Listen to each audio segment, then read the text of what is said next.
네, 안녕하세요. 반갑습니다. 박정국 세무사입니다. 여러분들하고 이번 시간 다음 시간에 재경관리사 핵심 원가관리에게 가장 중요한 핵심 이론 우선 1교시 시작하고요. 2교시에 가장 대표적인 전형적인 문제 진행을 하도록 하겠습니다. 1교시 1시간, 2교시 1시간 이렇게 2시간 안에 여러분들의 핵심 오늘 배우는 내용은 시험에 무조건 출제가 됩니다. 거의 확률 80%입니다. 왜냐하면 우리 재경관리사 원가관리에게는 문제은행식이죠. 문제은행식이기 때문에 계속 반복적인 문제가 거의 80% 출제가 됩니다. 물론 똑같은 단어, 똑같은 숫자로는 나오지 않겠지만 큰 형태는 유사하게 출제되기 때문에 오늘 여러분들하고 실시간으로 하는 거 이론과 대표적인 문제 잘 정리해 두시면 시험에 합격하는 데 큰 도움이 될 겁니다. 자, 지금부터 1교시 시작하겠습니다. 우선 핵심 이론 내용부터 같이 보겠습니다. 자, 우선 원가의 기본 용어 매회 시험에 출제되는 겁니다. 원가의 기본 용어.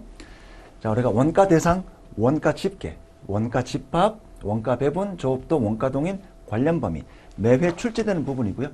우선 원가 대상은 우리가 측정하려고 하는 대상, 제조회사에 우리가 생산한 제품 얼마 투입했느냐 원가 대상이죠.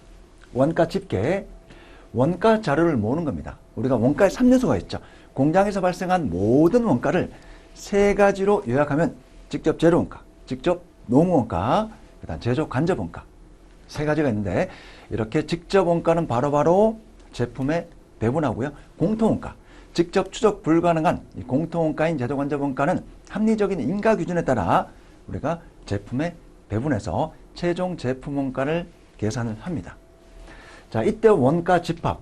자, 용어가 원가 집합이니까 모든 원가를 다 포함하는 거 아니냐? 이렇게 오해할 수가 있는데 중요합니다. 원가 집합은 제조 간접 원가의 집합입니다. 즉, 공통원가의 집합이죠. 직접 추적할 수 없는 공통원가 집합, 원가 집합이라고 부릅니다. 원가 배분, 원가 집합에 집계된 제조 간접 원가, 이 공통원가를 합리적인 인가 기준에 따라서 제품에 배분하는 과정을 원가 배분입니다. 조업도, 활용 정도, 기계장치 몇 시간, 원재료 몇 킬로그램 사용했는지, 보유한 재원의 활용 정도, 즉 얼마나 투입했느냐, 얼마의 시간이 걸렸느냐, 얼마의 기계를 가동했느냐, 조업 들어갑니다. 원가 동인, 이유, 원인, 관련 범위, 모든 원가를 우리가 그 변동원가와 고정원가로 두 가지로 구분하기 위해서는 시간이 필요합니다. 언제 어디까지 이때 그 직접 변동원가와 간접원가를 구분하는 기준 조업도의 구간을 관련 범위라고 합니다. 자, 그 다음 원가 분류. 지금 원가 용어는 무조건 한 문제 출제가 됩니다. 매회 거의 98%의 확률로 매회 출제가 되는 부분입니다.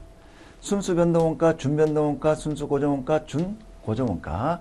자, 순수 고정원가는 단순 비례. 원재료 투입하게 되면 직접 재료원가는 증가되죠. 이렇게 단순 비례. 순수 고정원가. 조업도 변동에 관계없이 일정 고정되는 원가. 대표적인 게 1년 단위로 임차료를 지급한다면 그 임차료는 1년 단위로 고정이 되어 있습니다. 내가 몇 개 생산하든 관계없이 고정이 되어 있습니다. 준변동원가와 준고정원가는 섞여 있습니다. 우리가 준변동원가를 고정원가 플러스 변동원가, 혼합원가라는 용어를 쓰기도 합니다. 그 다음에 준고정원가, 계단원가라고 합니다. 계단원가.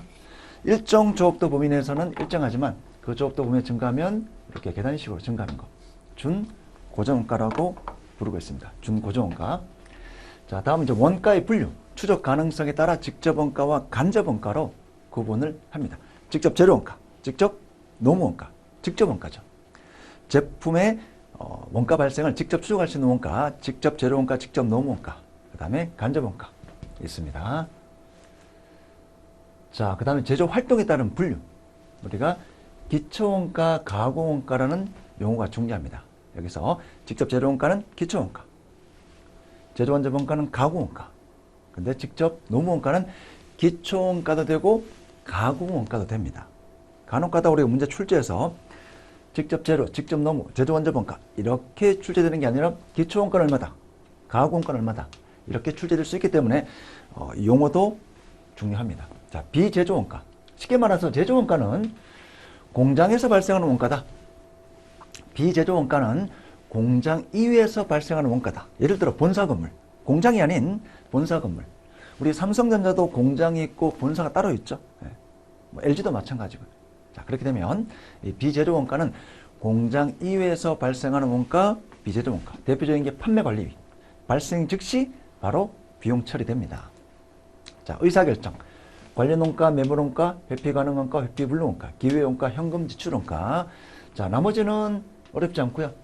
관련 원가. 우리가 의사결정, 단기 의사결정할 때 어떠한 의사결정을 선택함에 따라 발생할 수도 있고 발생하지 않을 수도 있습니다.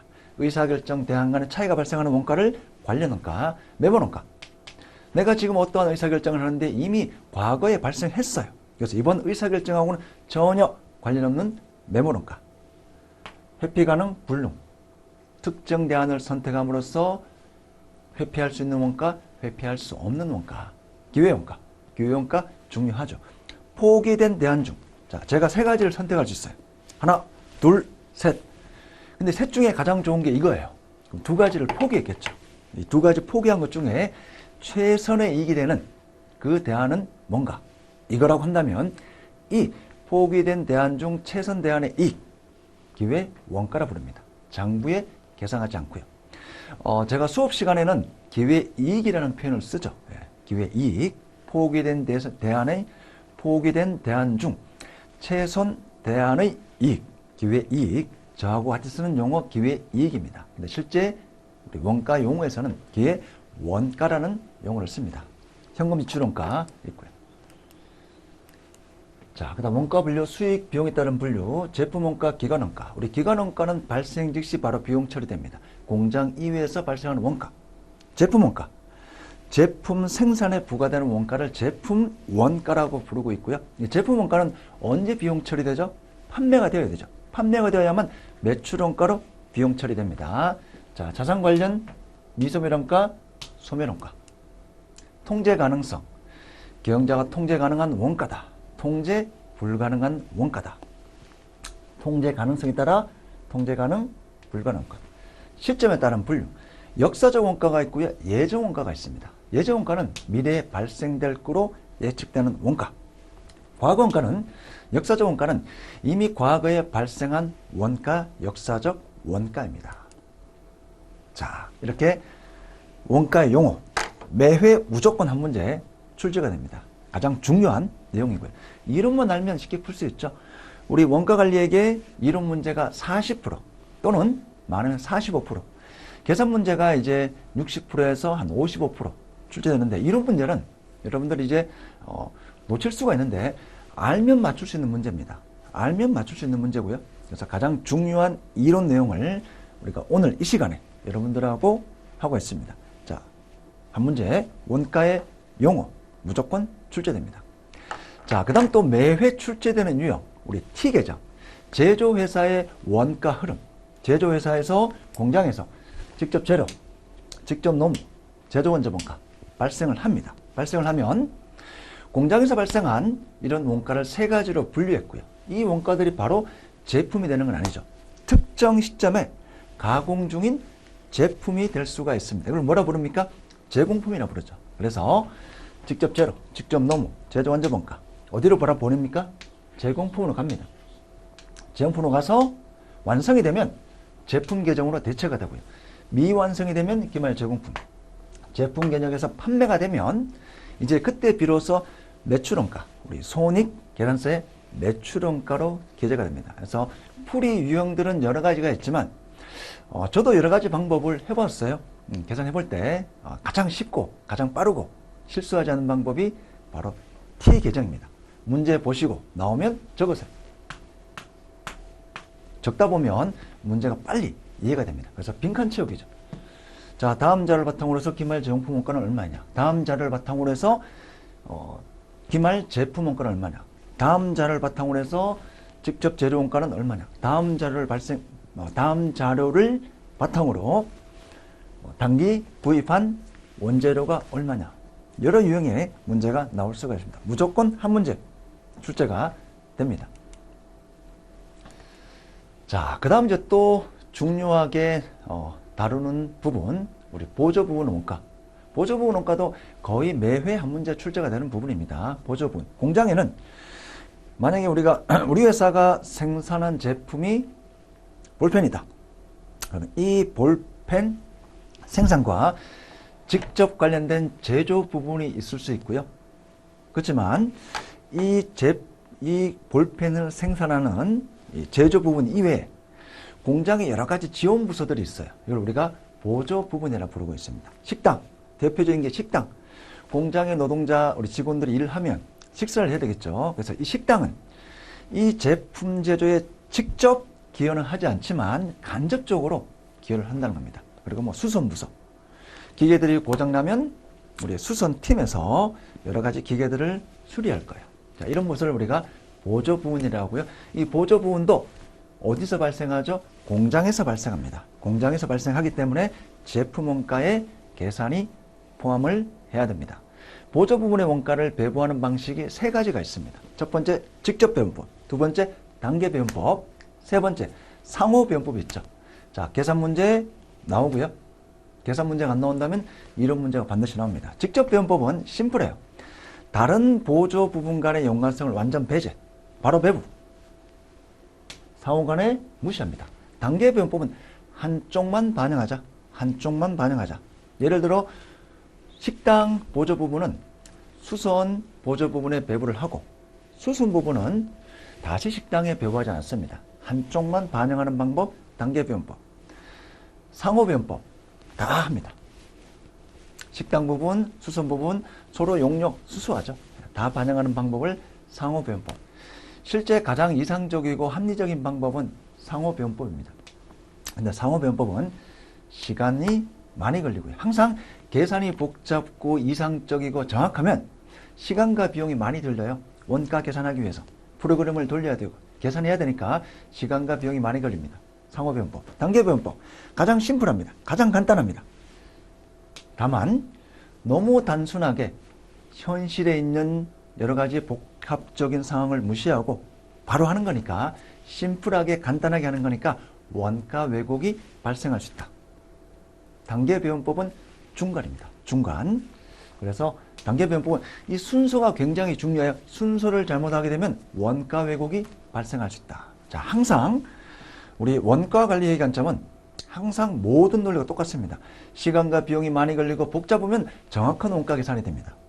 근데 심플하고 간단하고 시간과 비용이 적게 걸리면 빨리 구할 수 있지만 원가 왜곡이 발생할 수 있다.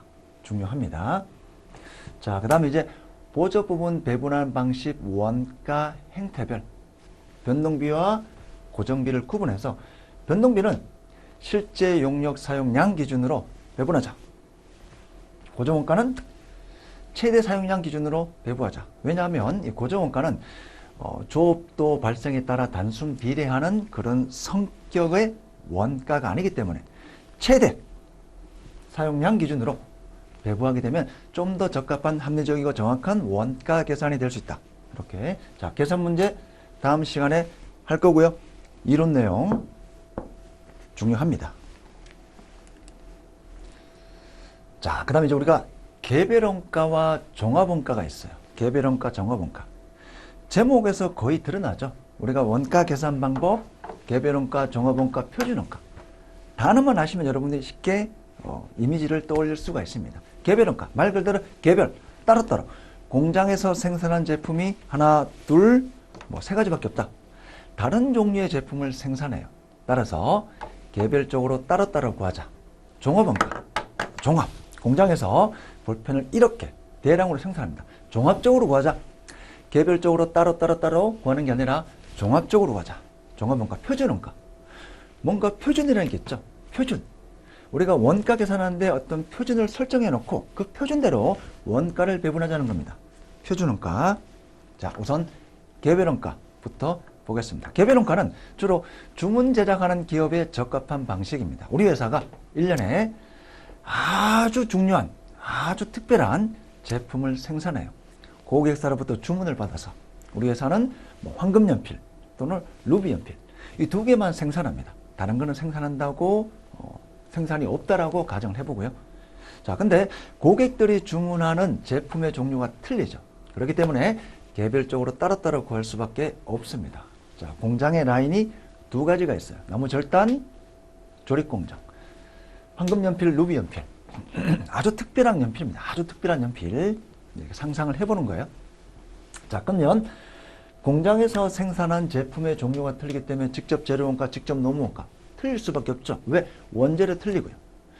그 황금 연필과 루비 연필에 투입되는 노동자들 성격이 틀리고요. 따로따로 가자. 직접 재료원가, 직접 노무원가 따로따로 고요.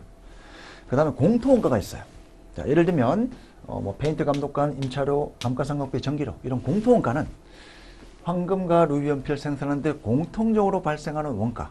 이거는 우리가 합리적인 인가 기준에 따라 황금 연필과 루비 연필에 배분을 해야 되겠죠. 자, 그래서 우리 개별 원가는 공통원가, 제조간접원가의 배분이 아주 중요한 이슈가 있습니다. 중요한 특징. 고객들이 주문한 제품의 종류가 틀리기 때문에 개별 작업별, 이 작업이라는 표현은 자, 제품이다. 고객들이 주문하는 제품별로 따로따로 계산을 하자라는 내용이고요. 자, 이에 반해 종합원가. 우리 개별원가와 종합원가의 특징, 차이점 이런 문제 거의 매회 나오다시피 할 정도로 아주 중요한 내용입니다. 종합원가. 상상을 해볼게요. 공장의 라인은 두 개밖에 없습니다. 근데 똑같은 연필, 일반 연필 1억 개를 1년에 대량으로 생산합니다. 왕창. 근데 이 똑같은 일반 연필을 이렇게 생산해요. 그러면 이렇게 제품의 종류가 제품의 원가가 똑같을 수밖에 없죠. 1번 연필, 2번 연필, 이렇게 연필. 개별적으로 따로따로 구할 필요가 없어요. 왜냐하면 똑같은 제품을 1년에 이렇게 생산하기 때문에 그 개별 일반 연필은 각각 직접 재료원가, 직접 노무원가, 제조간접원가 똑같을 수밖에 없다라는 겁니다. 주로 대량 생산하는 기업에 적합한 원가 계산 방식, 종합원가. 그래서 일반 연필의 총 제조 원가가 100억이다. 동일 제품 이렇게 생산했다. 어떻게 계산하죠? 100억 나누기 이렇게 개당 100원으로 구할 수가 있을 겁니다. 이렇게 평균의 개념으로 계산하는 방식이 종합원가 계산 방식입니다. 그래서 종합원가는 직접원가와 간접원가의 구분이 필요가 없어요. 똑같은 제품이기 때문에. 그래서 제조간접원가 배분 이런 게 중요한 게 아니고요. 종합원가에서는 자, 완성된 제품이 예를 들어 100원이에요. 모든 제조원가가 단순 비례로 투입을 한다면 완성된 제품의 원가가 100원이라면 혹시 50% 완성된 제품의 원가는 얼마인가? 어떻게 추정할 수 있죠? 50원으로 추정할 수가 있습니다. 자, 그래서 가정을 한 겁니다. 모든 제조 원가는 단순 비례로 투입한다면 이렇게 구하는 방식. 그래서 우리 종합원가는 완성품이냐 기말 제공품이냐 이 구분이 아주 중요합니다. 개별 원가의 원가 행태, 생산 형태, 고객 주문에 따라 개별적으로 계산한다. 주로 주문 제작 기업에 적합한 방식이다. 고객들이 주문한 주문서가 다 틀리겠죠. 작업 지시서, 제조 부분에서 개별 제품별로 작업 원가표가 작성이 됩니다. 고객이 주문하는 수량, 규격, 품질 다 틀립니다. 그래서 따로따로 제품별로 계산을 하자.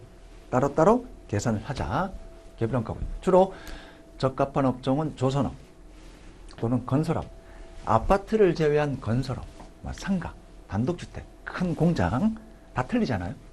자, 그런 건설업과 조선업에 적합합니다.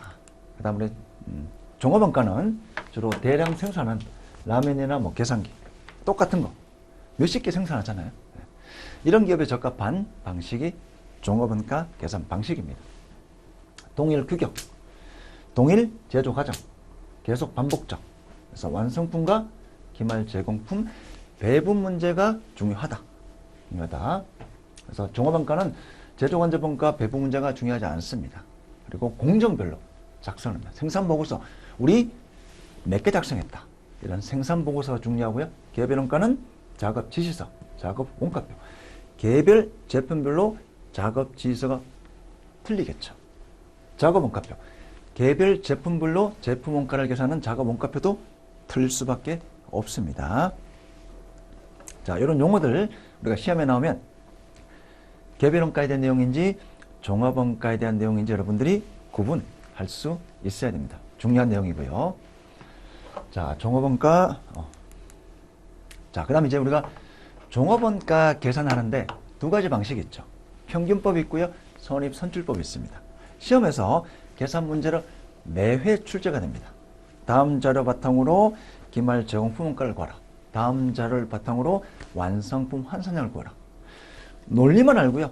이론만 정확하게 여러분들이 논리적으로 이해를 하면 나머지는 산수예요. 기계적으로. 특별한 논리가 있는 게 아닙니다.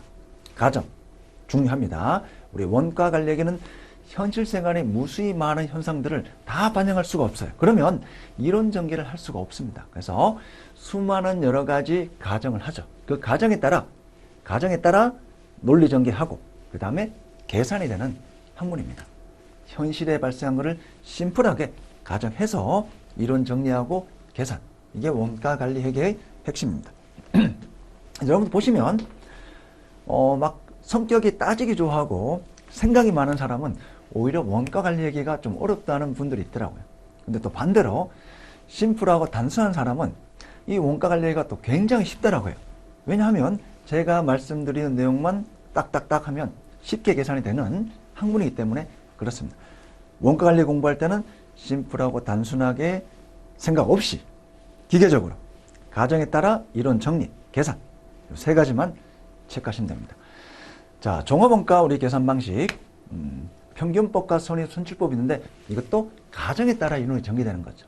평균법은 기초재용품원가, 단기 투입원가 구분하지 않습니다. 그냥 전부 다 단기에 투입된 거로 가정을 해서 전체를 완성품과 기말 제공품 원가에 배분하는 과정입니다. 이게 평균법의 가정 논리고요. 선입선출법은 그렇지 않습니다. 기초 제용품 원가가 먼저 완성된 걸 보고 단기 투입 원가를 완성품과 기말 제공품에 배분하는 그런 논리 전개를 하고 있습니다. 따라서 우리가 종합원가 계산에서 배분율은 완성품 환산량이라는 용어를 씁니다. 평균법은 단기 투입 원가와 기초 제공품은 전체 합한 거를 이렇게 나누는 과정이니까 완성품 환산량도 다 포함되어 있는 거죠. 다 포함되어 있어 총원가를 총완성품 환산량으로 나누어서 전체 완성품 환산량 단위당 원가를 구합니다. 이에 반해 선입선출법은 우리가 나누려고 하는 게 뭐예요? 기초제용품 원가를 나누지는 않잖아요. 기초제용품 원가는 완성품 원가에 바로 배분을 하고요. 단기에 발생한 원가만 우리가 완성품 환산량 단위당 원가를 구해서 완성품과 기말 제용품에 배분하는 그런 과정을 거칩니다. 따라서 배분 기준이 되는 완성품 환산량 단위당 원가도 단기 발생 원가만 넣는 겁니다. 그리고 완성품 환산량도 단기에 발생한 완성품 환산량만 구해서 선입선출법의 완성품 환산량 단위당 원가는 단기에 발생한 것만 포함이 됩니다. 이론, 그 다음 계산 심플합니다. 자, 그 다음 우리 표준원가, 표준원가. 제목에서 이미 드러났죠. 표준원가. 표준에 따라 원가를 배분한다. 자, 표준에 따라 원가를 배분한다. 실제원가, 정상원가, 표준원가가 있는데 우리 실제원가는 실제 기준으로. 그 다음 정상원가는 직접 재료원가와 직접 노무원가는 실제. 그 다음에 제조간접원가만 예조원가라는 개념을 써서 배분을 하고요. 자, 표준원가는 모든 제조원가를 사전에 과학적이고 합리적이고 종업원이 열심히 일을 하면 달성 가능한 그 표준을 미리 설정을 해놓습니다. 그래서 그 표준에 따라 직접 재료원가 배분, 직접 노무원가 배분, 직접 재료원가, 그 다음에 제조간접원가, 변동제조간접원가, 고정제조간접원가 사전에 설정된 표준으로 제품원가를 계산해요. 굉장히 스피드하겠죠. 왜? 사전에 결정을 해놨기 때문에. 이 표준원가는 우리나라 대기업 대부분이 쓰는 원가입니다. 자, 왜냐하면 사람도 마찬가지잖아요. 항상 계획을 하고 실제 발생한 거를 두 개 비교해요. 그래서 반성하는 동물이 사람이잖아요. 우리 기업도 마찬가지입니다. 항상 계획을 세웁니다. 표준에 따라 계획을 세우고요. 그리고 올해 발생한 실제 비교를 합니다.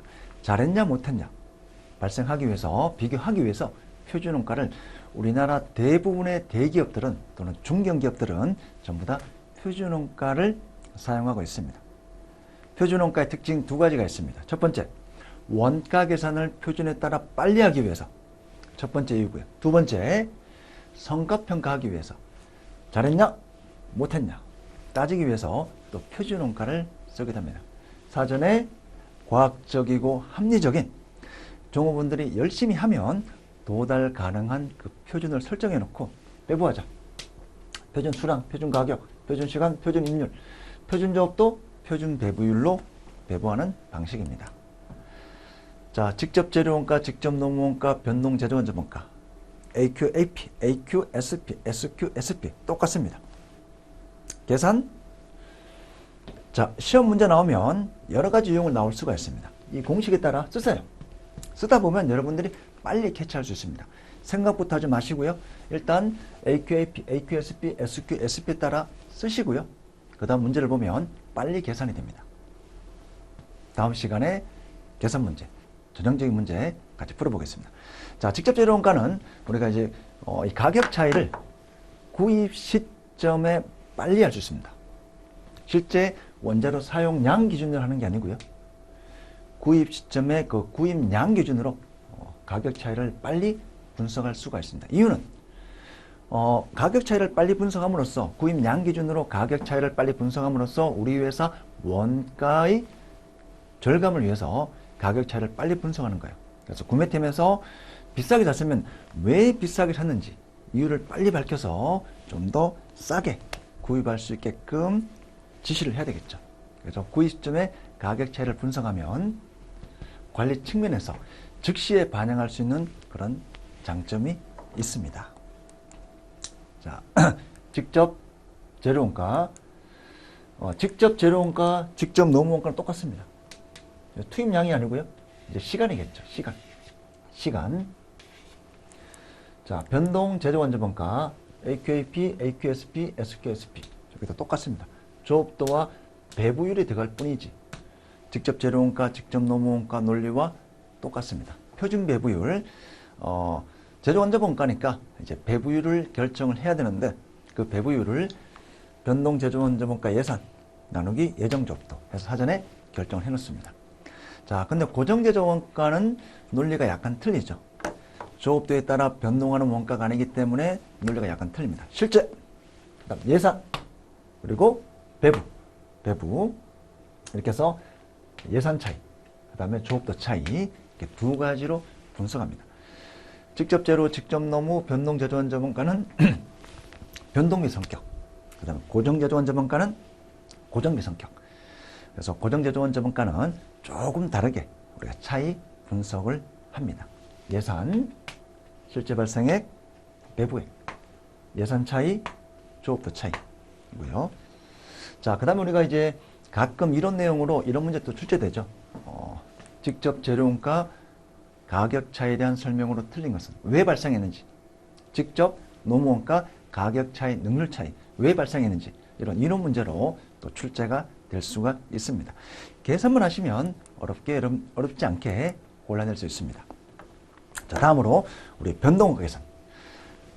공장에서 발생한 원가 중에 어디까지 이 제품 원가에 포함을 시켜야 되냐에 따라서 세 가지 방식이 있습니다. 전부원가 방식. 모든 걸 전부 다 제품 원가에 포함시키자. 변동원가 방식. 직접 재료, 직접 노무, 변동 제조원자원가. 변동원가만 제품 원가에 포함시키고 고정 제조원자원가는 마치 판매 관리비처럼 처리하자. 그렇게 가정하는 방식이 변동원가 계산 방식입니다. 제품 원가에 포함시키지 않습니다. 초변동원가, 직접 재료원가만 제품 원가에 포함시키고 나머지는 판매 관리비처럼 발생 즉시 비용 처리하자. 자, 이렇게 우리가 세 가지로 함에 따라 어떤 차이가 있어요? 각각에 대한 손익계산서에 이익 차이가 발생을 할 겁니다. 비용화되는 시점이 차이가 있죠. 우리가 제품 원가로 배부가 되면 언제 비용 처리되죠? 판매되어서 매출 원가로, 즉 판매가 되어야만 매출 원가로 비용 처리됩니다. 근데 기관 원가는 판매 여부에 관계없이 발생하면 바로 비용 처리. 비용 처리되는 시점이 이 세 가지가 다릅니다. 그러면 이익의 차이가 발생하겠죠.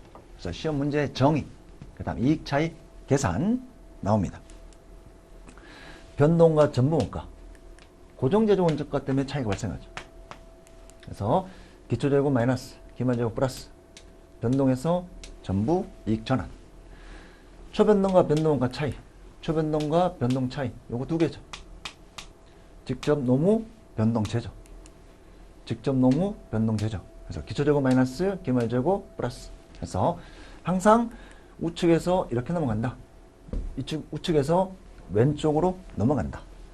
초변동과 전부원가 차이는 이 세 가지 때문에 차이가 발생할 겁니다.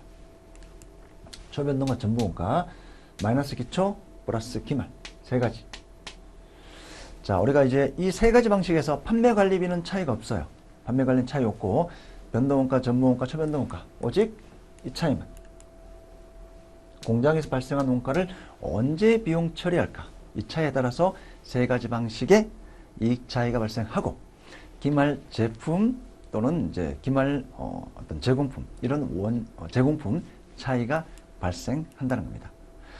자, 원가 관리의 마지막 이제 활동 기준 원가 계산. 우리 전통적인 방식은, 자, 개별 원가를 예를 들면 직접 원가, 직접 재료 원가 바로 배분, 직접 노무 원가 바로 배분, 그다음 제조 원자 원가, 공통 원가, 합리적인 인가 기준에 따라서 뭐 한 개의 기준으로 배부한다라고 해볼게요. 그러면 여러 가지 수많은 원가 왜곡이 발생할 수 있습니다.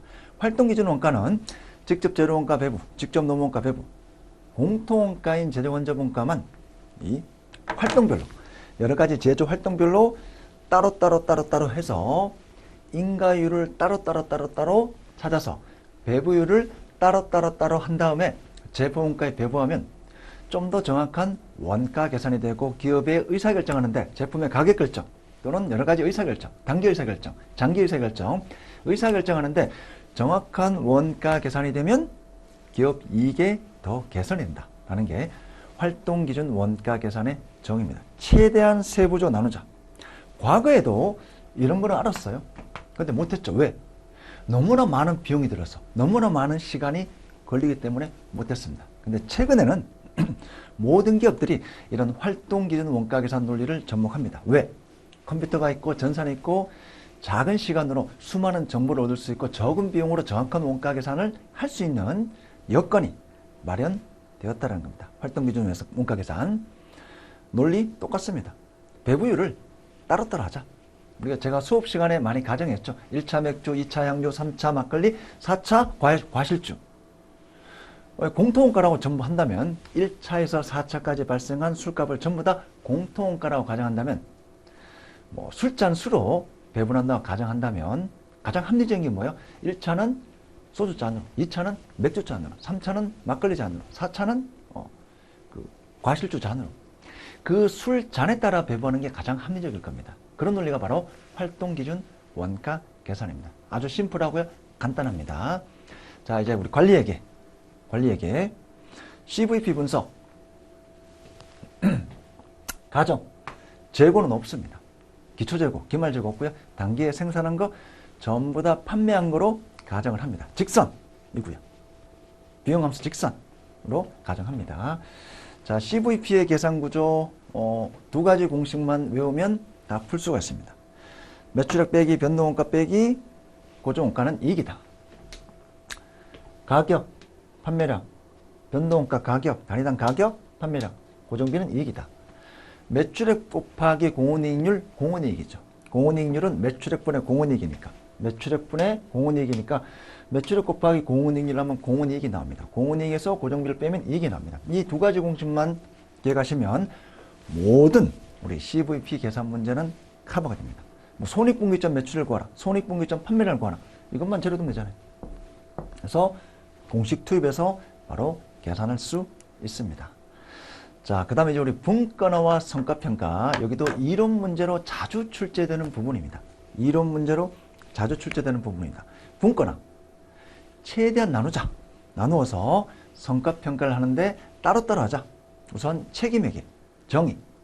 기업도 사람과 똑같은 살아있는 생명체입니다. 살아있는 생명체입니다. 책임을 지는 그 중심점, 부서 단위를 할 수도 있고, 사업부 단위를 할 수도 있고, 그래서 책임을 지게 해서 그 책임에 대한 실제 우리가 표준으로 한 계획과 실제 기업에 발생한 이익, 수익, 비용, 이익 해서 두 개 비교하는 과정을 우리가 책임 회계라고 부르고 있습니다. 일종의 우리가 표준원가 계산도 책임 회계의 한 종류인 거죠.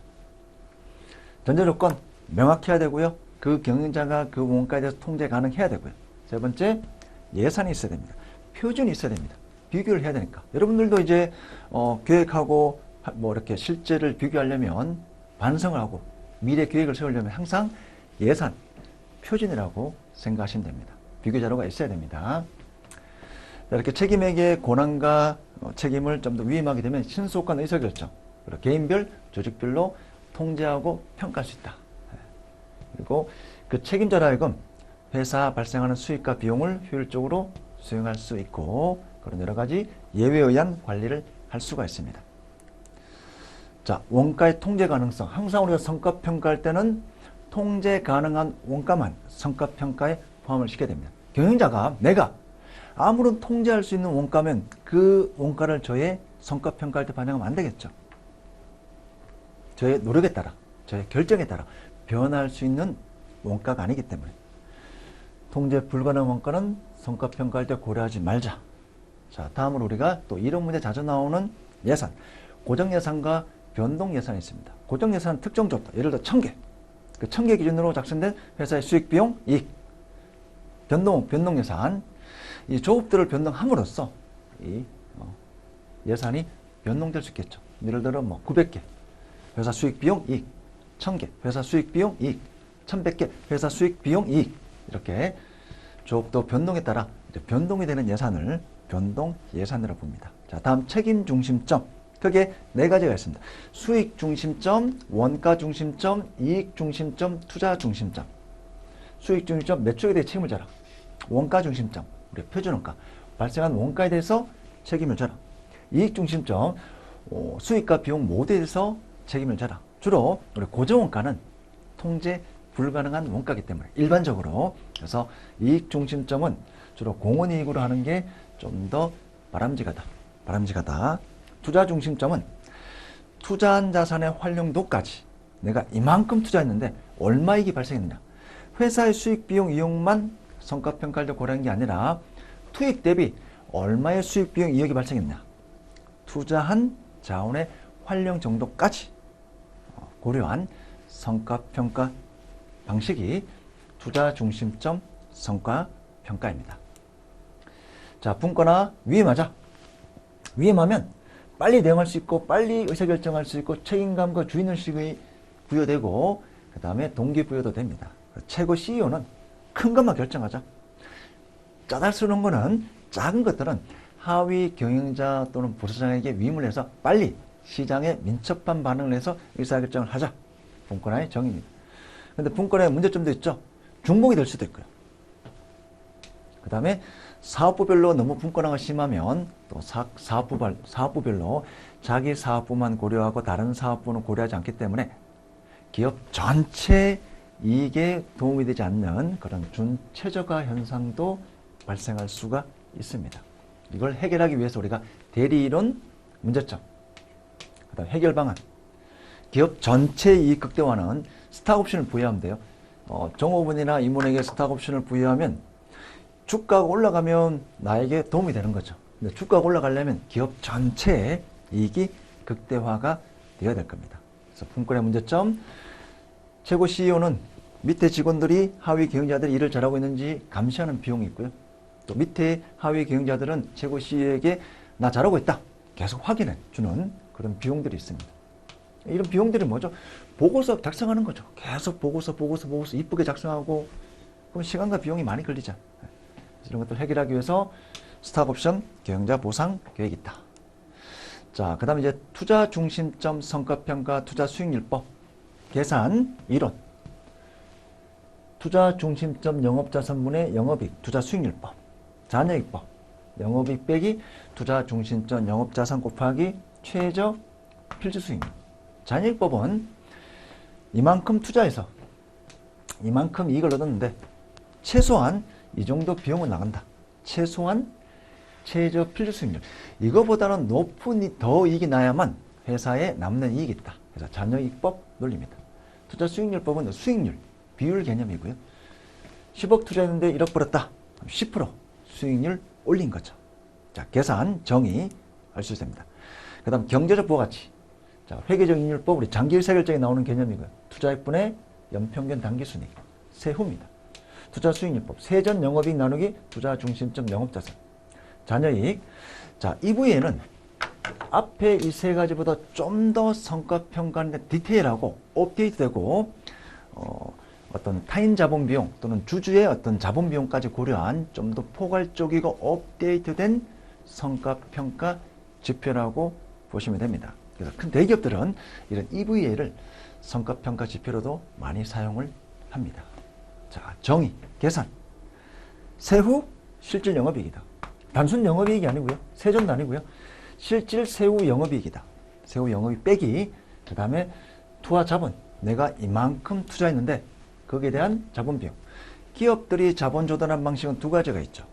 대출, 차입, 부채라는 방법이 있고요. 정자, 유상증자.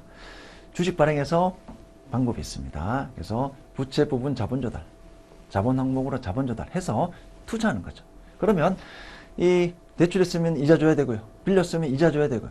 주주들에게 유상증자해서 자본 조달했으면 배당을 줘야 되겠죠. 그런 것도 회사 입장에서는 외부로 나가는 것들이니까 그 전부를 고려하자. 단순 손익계산서는 배당 반영 안 돼 있잖아요. 근데 EV에는 이 주주에 대한 현금 유출도 이 자본 비용에 반영해서 좀 더 기업의 유보이익을 적합하고 치밀하고 좀 체계적으로 계산해서 이 척도로 성과평가하자는 내용입니다. 자, 단기 의사결정, 그게 네 가지가 있고요. 화폐의 시장같이 고려하지 않습니다. 단기 의사결정도 논리는 간단합니다. 모든 정무수익 고려, 모든 정분비 고려, 그 다음에 기회효과도 고려하자. 내가 이거 포기하면 이거 다른 데 활용할 수 있다. 그거와 관련된 수익 비용도 반영해야 되고요. 혹시 내가 이 선택을 하면 이걸 포기해야 된다. 그럼 포기에 대한 어떤 공헌이 여러 가지 기회 원가도 고려합니다. 모든 수익 비용 고려, 모든 기회 원가 고려. 계산하시면 단기 의사결정 계산 문제 어렵지 않습니다. 장기 의사결정 화폐의 시장 가치를 일반적으로 고려하는데 크게 네 가지 모형이 있습니다. 회계적익률법, 회수기간법, 순현재가치법, 내부 수익률법. 할인 모형과 비할인 모형이 있고요. 현금 모형과 비현금 모형이 있습니다. 자, 시험에서 이거 전체를 통합적으로 묻는 문제가 자주 출제됩니다. 물론 개별로 계산하는 문제도 종종 나오지만 순현재가치법은 계산 문제로 자주 나오고요. 다른 이 분석 툴도 가끔씩 계산 문제로 나오지만 전체에 대한 어떤 이론, 포괄적 이론. 자, 할인 모형은 화폐 시장 가치를 고려합니다. 비할인 모형 고려하지 않습니다. 회수기간법, 회계적익률법은 화폐 시장 가치를 고려하지 않습니다. 자, 이에 반해 할인 모형은 화폐 시장 가치를 고려합니다. 내부 수익률법, 순 현재가치법.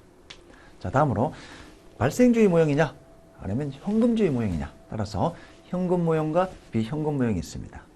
발생주의 모형은 비현금 모형은 회계적 이익률법, 재무회의 재무상태표, 손해계산서를 가져와서 이제 회계적 이익률법을 계산합니다. 나머지 세 가지는 회수기간법, 수현재가치법, 내부 수익률법은 현금 모형입니다. 현금 물음표에 그 현금을 가져와서 이 분석 툴에 하는 겁니다. 자, 현금 흐름의 기본 원칙, 우리가 정분 기준, 감가상각비, 세후 현금 기준이다. 공식 기억하셔야 되겠죠. S-O 1-T 플러스 DT. 이자 비용은 현금 흐름에 반영하지 않습니다. 어디에 반영하니까 분모의 할인율에 반영합니다. 자, 현금 흐름의 추정, 우리가 구기기를 처분하고 세령기를 투자했을 때 어떠한 현금이 발생하느냐, 현금 모형에서 쓰는 그 현금의 흐름, 투자 시점, 종료 시점, 특히 영업기간, 순현금 흐름, S-O 1-T 플러스 DT, 또는 S 빼기 O 빼기 T, 1 빼기 T 곱하기 1 빼기 T 더하기 D 감가상각비. 이렇게 해서 우리 현금 흐름의 전반적인 흐름을 알고 계셔야 되고요. 자, 회수기간법. 내가 투자한 금액을 얼마나 빨리 회수하느냐. 가장 빨리 회수되는 투자 대안을 선택하자. 회수기간법. 회계이익률법. 최초 또는 연평균 투자액분의 연평균 순이익 가장 큰 거를 투자하자. 회계적 이익률법. 순현재간지법. 특정 투자원으로부터 유입되는 현금 유입의 현재가치 빼기 현금 유출의 현재가치 큰 거를 선택하자. 내부 수익률법. 현금 유입의 현재가치와 현금 유출의 현재가치를 일치시키는 할인율, 일종의 투자 수익률 개념이죠. 큰 거를 선택하자. 자, 그 다음 우리 자료에는 없지만 여러분 동교재는 있습니다. 순현재가치법과 내부 수익률법 비교하는 거 차이점. 그 부분도 종종 이론 문제로 자주 출제가 됩니다. 자, 대체가격, 가격 결정. 제품의 가격을 결정하려면 고객 반응 봐야 되고요. 경쟁기업 반응 봐야 되고요. 원가 행태를 반영합니다. 전통적인 방법이 있고 최신 이론인데 전통적인 방법은 이것도 무시. 그냥 원가. 우리 회사가 발생한 변동원가, 고정재정포함 전부원가, 총원가 해서 마진율 붙여서 계산하는 방식이 전통적인 방식입니다. 계산 문제는 참고로 보시고요. 원가 행태를 보고 그 원가에 마진율 붙여서 제품의 가격을 결정한다. 공급자 중심이죠. 최신 이론 목표 가격 결정 방법은 맨 뒤에 있습니다. 자, 그 다음 대체 가격의 일반. 우리 기업은 큽니다. 여러 사업부가 있죠. 수요사업부, 공급사업부. 그래서 수요사업부는 사오는 입장이니까, 내부에서 사오는 입장이니까 최대 대체 가격에 관심이 있습니다. 최대한 이 정도 지불할 수 있다. 자, 공식. 일반적으로 단위당 외부 구입 가격인데 혹시 문제에서 지출 가능 원가 정보가 나오면 둘 중 정한 겁니다. 자, 왜냐하면 손실 보고 제조할 수는 없으니까.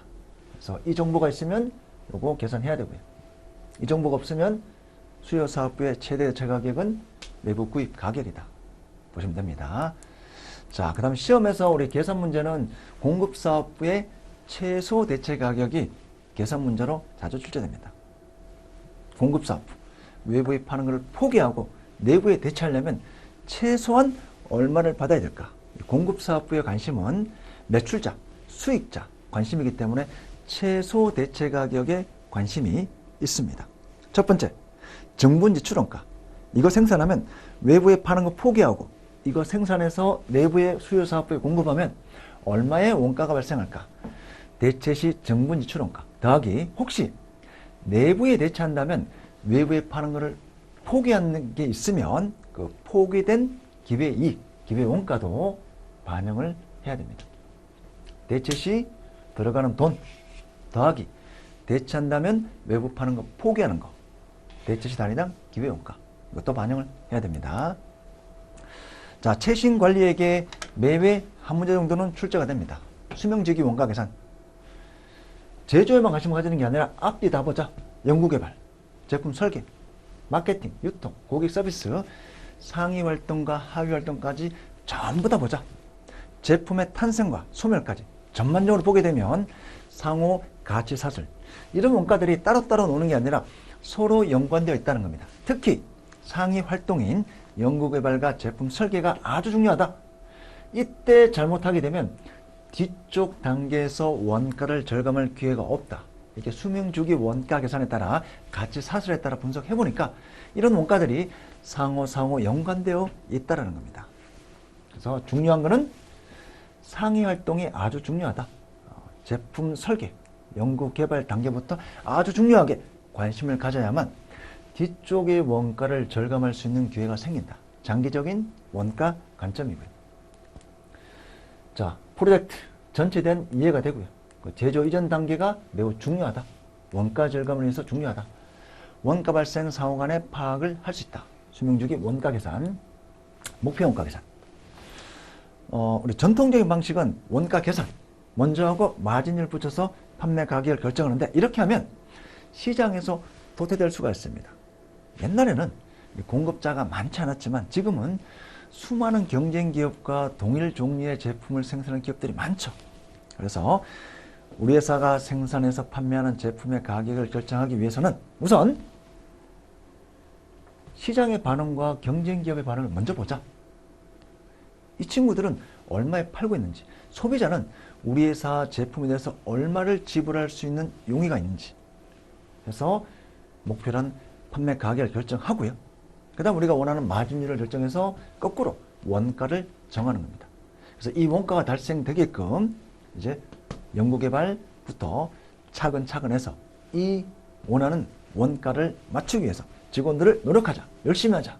목표원가 계산 방식입니다. 자, 품질원가.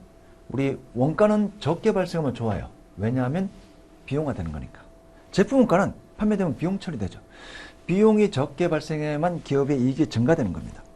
근데 여러 가지 원가 중에 품질 관련된 원가를 체계적으로 분석해 보니까 이 품질 관련된 원가를 줄이기 위해서는 4가지 종류의 원가들이 있다. 예방원가, 평가원가, 내부 실패원가, 외부 실패원가. 실패원가는 원가가 불량이 발생했어요. 그에 따라서 고객이 발견하면 외부 실패원가. 고객에게 도달하기 전에 기업 내부에서 발견해서 들어가는 원가, 내부 실패원가. 이렇게 4가지로 구분할 수 있고요.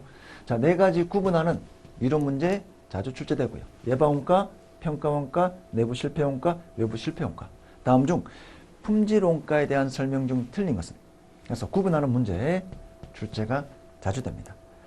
그 다음 품질원가 최소화하기 위해서는 우리가 전통적인 방식, 무결함 방식이 있는데 최근 이론은 무결함 방식이 더 설득력이 있습니다. 품질원가를 최소화하기 위해서 실패원가, 통제원가, 불량률이 제로가 되는 시점이 가장 품질원가가 적어지는 점이다 라고 해서 무결함 관점이 최근에 설득 논리가 있는 이론입니다. 자, 그 다음 균형성과표. 균형성과표는 옛날 우리 성과표는 이익만 따졌죠. 공원이익 또는 원가 이런 것만 따지면 과거에 발생했던 이런 재무적인 정보를 바탕으로 해서 우리 회사가 과거 이익을 계속 미래에 실현할 수 있다. 아니라는 거죠. 여러 가지 종업원들 성과평가할 때 균형 있게 반영하자. 재무적 관점도 반영하고 고객 만족, 시장 점유율, 고객 만족도 이런 것도 종업원 성과평가하는데 반영하고 내부 프로세스 얼마나 신제품을 냈는지 서비스 대응, AS를 얼마만큼 빨리 대응했는지 그 다음에 학술과 성장, 종업원이 우리 회사 만족도, 직무 교육, 유지 이런 부분도 종업원들 성과평가하는데 반영하자. 이렇게 반영하면 우리 회사가 미래에 좀 더 이익을 많이 내는 회사로 갈 방향이 있다는 겁니다. 과거의 이익만 바탕으로 하면 미래에 동일한 이익이 나올 수 있다는 걸 보장할 수 없잖아요. 그래서 이런 것들도 비재무적인 이런 내용들도 균형 있게 반영하자. 기존 성과평가 지표와 차이점이 있습니다. 대표적인 거. 균형 성과표는 이익만 보고하는 게 아니라 여러 가지 현재와 미래의 성공적인 초소 역할을 할 수 있는 그런 다양한 지표가 포함되어 있습니다. 과거에 이익을 많이 냈지만 종업원들 업무 만족도가 되게 안 좋아요. 교육도 거의 없어요. 그러면 직원들, 유능한 직원들이 이탈 가능성도 높고요. 종업원들이 교육하지 않으면 멍청해지는 거죠. 그럼 옛날에는 이익을 많이 냈지만 미래는 이익을 많이 못 내는 도태되는 기업으로 갈 수도 있다는 겁니다. 그래서 이런 것들을 균형 있게 반영해서 최종 목적은 재무적인 관점입니다. 이익 많이 내기 위해서 이런 것들을 균형 있게 반영하면 우리 회사 미래에 이익을 많이 내는 회사로 갈 가능성이 매우 크다. 균형 성과표의 핵심 내용입니다. 자, 이렇게 해서 우리 1교시 이론 내용 원가관리에게 많으면 45%, 40%, 16문제, 17문제 정도 이론 문제로 출제되니까 이런 내용도 여러분들이 꼭 포기하시면 안 되고요. 가장 중요한 것 같이 1시간 동안 보았고요. 그 다음 교재 통해서 우리 서브노트 있죠? 핵심 내용이 있으니까 또 중요한 내용을 또 몇 가지 파악해서 시험장에 정리해서 들어가시면 되겠습니다. 한 10분 정도 쉬고요. 3시 5분에 뵐게요. 3시 5분에 뵙고 가장 전형적인 계산 문제 우리가 한 50분 동안 15문제 같이 풀이 해보도록 하겠습니다. 한 10분 쉬고 3시 5분에 같이 뵙겠습니다.